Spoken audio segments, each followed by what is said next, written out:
What was my genealogy? If I wasn't Northern Italian, what was I? What was my health history? Half of my health history was a fabrication. I mean, I was fearful that maybe I was carrying a mental illness gene or a depression gene.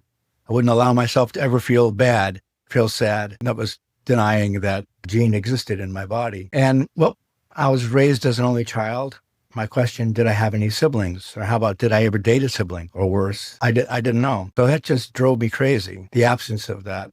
Now, everyone has a right to know genealogy. They have a right to know their health history. I was denied that right. I was a little aggravated by that. If health history was not important, why does a doctor ask you every time you go to a new physician? Why do they ask you that? Well, obviously it's an important piece. Oh yeah, family history. Half of my history was a fabrication, and my birth certificate, according to the practices, basically was a fraud. Do they have like a place to put like? Well, the practice back then was to use a different obstetrician than the fertility specialist, and never tell anybody that you have used an anonymous sperm donor. So when the child is born, simply name the husband as the father of the child. So my birth certificate names my dad as my dad, my father, my biological father. That was the practice then. Why did she go with somebody unidentified? Wouldn't like Well, that was she get to go through? that.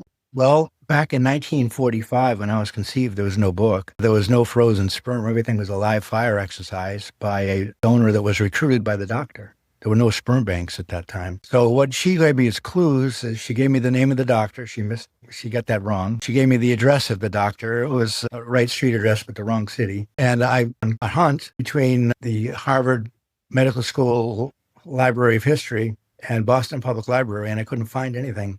And no records were kept at that time.